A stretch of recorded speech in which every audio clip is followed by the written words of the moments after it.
მოგესალმებით არხზე გემრიელი ცხოვრება. გახლავართ მაკა და დღეს თქვენთან ერთად კიდევ ერთხელ გადავხედავ ჩემი ორდღიანი იტალიაში, კონკრეტულად რომში მოგზაურობის კადრებს.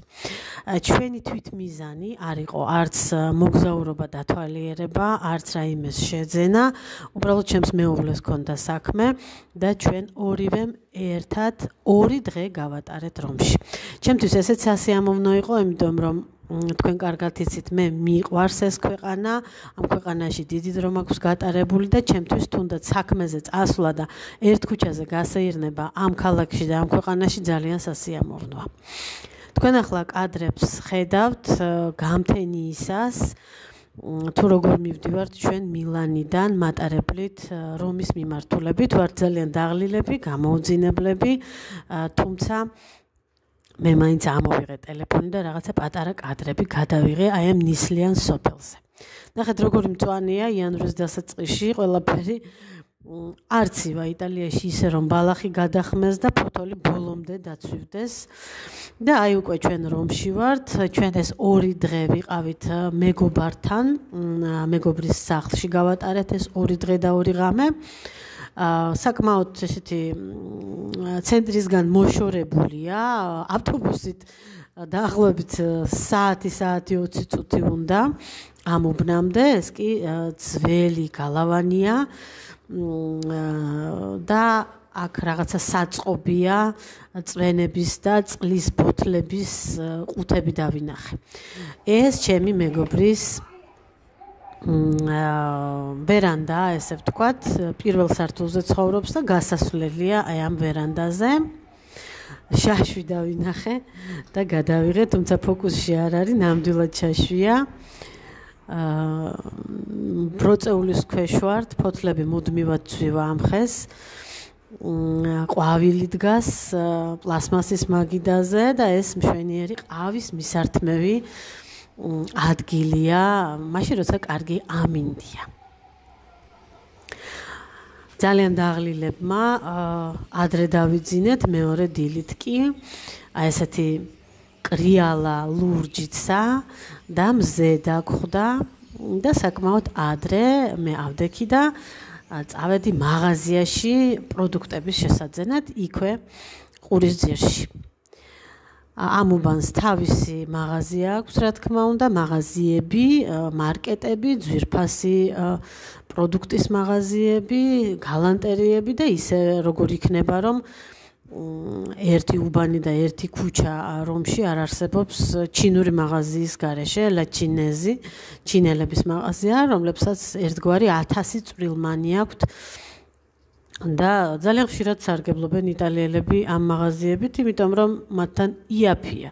იტალიელები არ ეწინააღმდეგებიან მას ემიგრანტებს, რადგან ემიგრანტი მათთან არის იაფი მუშახელი, თუმცა საკმაოდ დიდი დისკომფორტით შემატა ქვეყანას ამ ემიგრაციის დიდმა ტალღამ, მაგრამ ეს ჩვენი თანამედროვეობის შეუქცევადი მოვლენაა, რომ ჩვენ ვმიგრირებთ მუდმივად.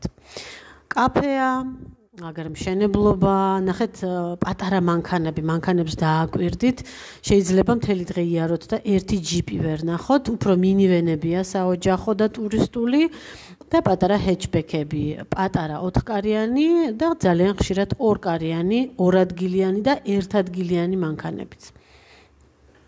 საკმაოდ თბილა, ქურთუკი გახსნილი მაქვს, ქუდი არ მაფარია.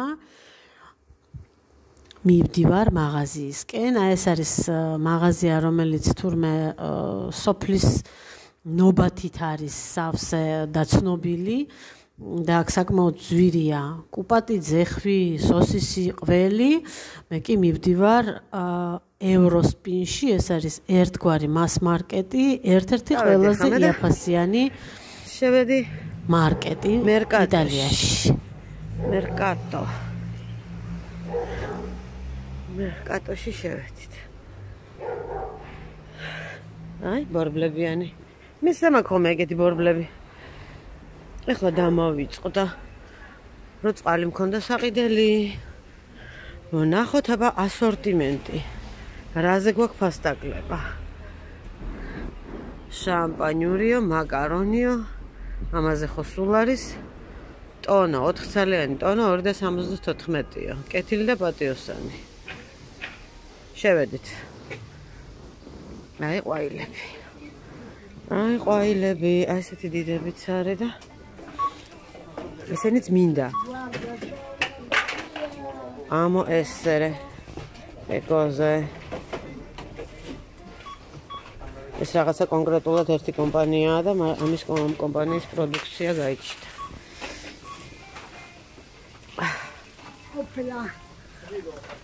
შევედით. აქ წვენები, რაღაცა უჯიშო წვენებია, ერთი კოკა-კოლა და ფანტა არ არის.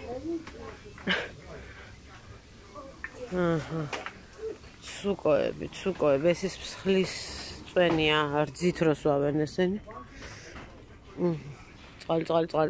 წყალი. აი კოკა-კოლა. გენიალი, ნაფთიშავ.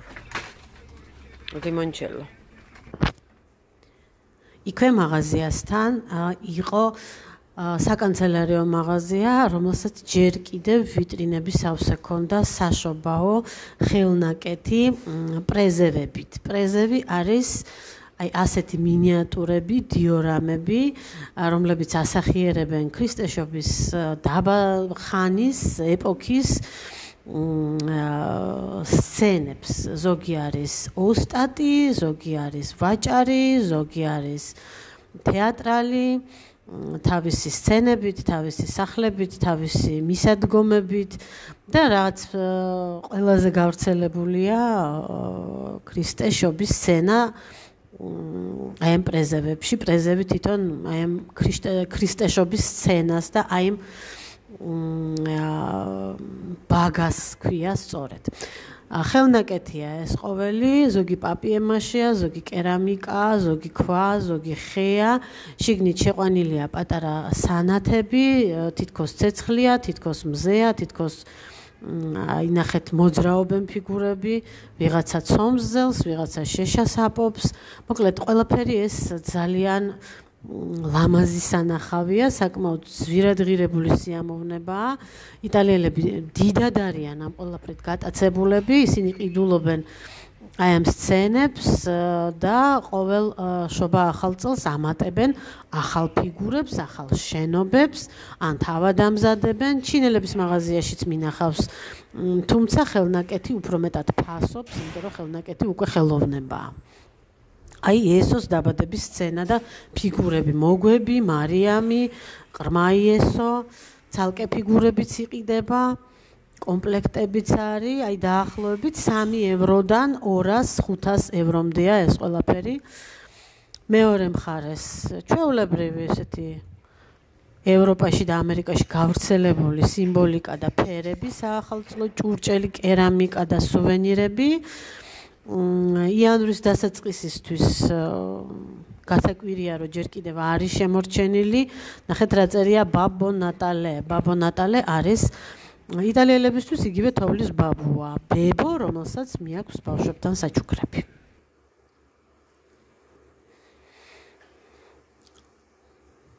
მოდით კიდევ ერთხელ ვნახოთ ახლოდან. მე ამჯერად არაფერი შემიძენია. ამ ყველაფრისთვის უნდა გქონდეს აუცილებლად მზად თარო, დიდი ნაძვი, ნიშა, მოკლედ ადგილი, სადაც ამ ყველაფერს ჯერ ერთი შეინახავ და მერე განალაგებ. აი როგორ მოძრაობს ფარნიანი კაცი და არწევს მარიამი ყრმა იესოს. 40 ევრო, 60 ევრო ფასები აწერია. ძალიან მომწონს ეს გიზგიზა ცეცხლი და ზემოდან ფიჩხი.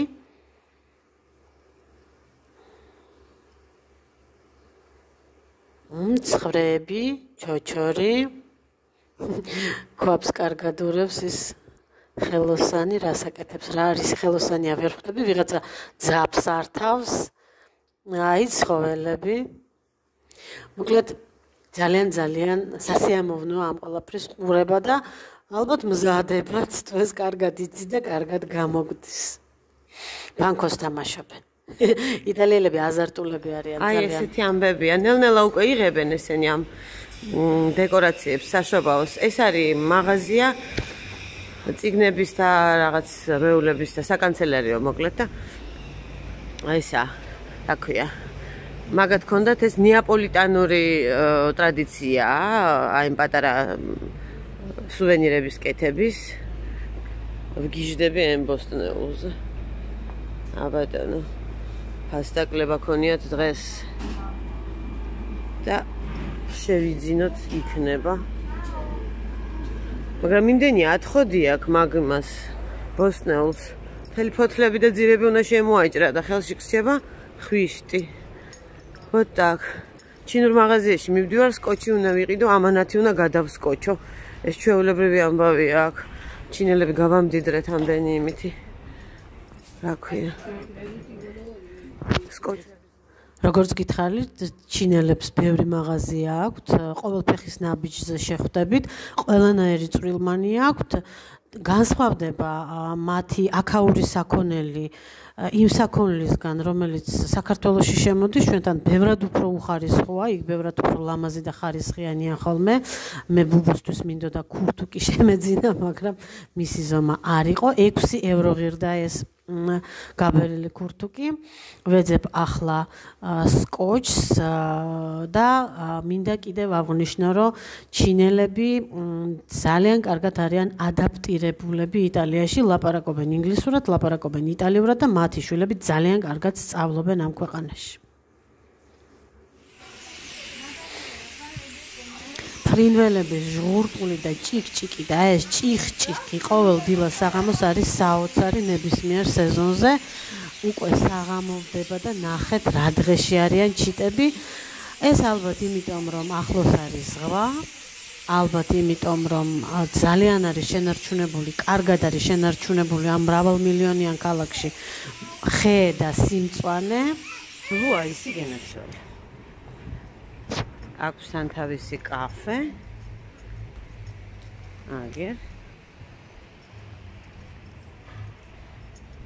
აქ აკეთებენ კრეპებს, ნახე რამხელა ნუტელაა და აი მეორე ბლუ აისი.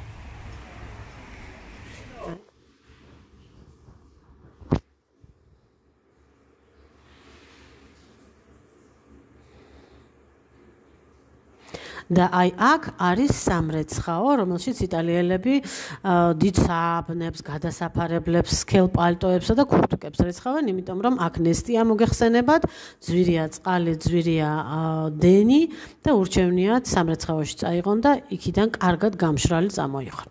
ეს კი არის ფოსტა, რომელიც დღის 3 საათზე უკვე მშვენივრად არის ჩამოკეტილი. ესე უყვართ დასვენება იტალიელებს ძალიან. ეს კი ბანკომატია, რომელიც მხოლოდ თანხას იძლევა, ამითი ვერ შეიტან თანხას ბარათზე და ვერ გადაიხდი კომუნალურებს. კომუნალურებს აქ იხდიან ბანკში ან ტაბაკერიაში, იქ სადაც სიგარეტს და საფოსტო მარკებს ყიდიან. მე მკუნკულებ სახლში, ეს მეორე მხრიდან ის მაღაზია სუვენირებით და წვრილმანებით. მე კიდევ რაღაცა ახალი დავინახე. აქ არის ის მაღაზია, რომელიც ძალიან ძვირი ყოფილა. ესეთი დიდი ნახრეტებიანი ყველი და ცეხვებია ლამაზ ფონზე გადაღებული. მე ამ მაღაზიაში არ შევსულ ვარ. წავიდეთ ახლა სახლში. მზე როგორც კი გადადის, აგრილდება ხოლმე. შეიძლება იწვიმოს კიდეც, რაღაც ესე მგონია, თითქოს მოსველებულიც არის ნესტისგან ასფალტი. ამ უბანში ძალიან ბევრი სახლი იყიდება. დიდი სიამოვნებით ვიქონიებდი, თუმცა ცენტრში მირჩევნია. ბუნკერები კარგად არის დაცლილი, თუმცა შეიძლება გადავსებული და გადაყირავებული ბუნკერიც კი შეგხვდეთ, თანაც ფლატ ტურისტულ ზონაში და ამ ბუნკერში ძალიან ხშირად ციგნები იქეკებიან ხოლმე და ალბათ რაღაცასაც პოულობენ, რადგან იქეკებიან. მე ალბათ ყიდიან ამ ყველაფერს, რა ვიცი, რაღაცაში იყენებენ აშკარად. სამსახურივით აქვთ იქეკებიან და ბორბლებიანი ჩანთებით სადღაც მიაქვთ. მამაკაცები უჩხიკინებენ მანქანას, აი ქოლგა აქვთ უკვე წამაფარებული. ეტყობა გამოცხადებულია და ანონსებულია წვიმა და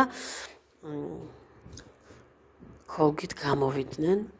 საკმაოდ გრძელი ქუჩა, ქუჩის ბოლოში სკოლა, დილით ბავშვები ხმაურობდნენ სკოლაში რომ მიდიოდნენ. აი ეს სახლი მიტოვებულს გავს, თითქოს არავინ ცხოვრობს. მოვედით უკვე ჩვენ შენობამდე. კიდევ ერთხელ დიდი მადლობა ჩემ მეგობარს, რომელმაც 2 დღე სტუმრად მიმიღო. აი ეს არის გარაჟი, რომელშიც 90 ევროს სიხდის და აი ეს დასხმული პატარა ნაწილი ბეტონისა ახალი დასხმულია და აი მაგის დასხმაში სულ რაღაც ერთი პატარა ჯამი მოზილეს ალბათ ცემენტი 70 евро აქვს ხელოსნისთვის გადახდილი. აქაც არის პროდუქტის მაღაზია.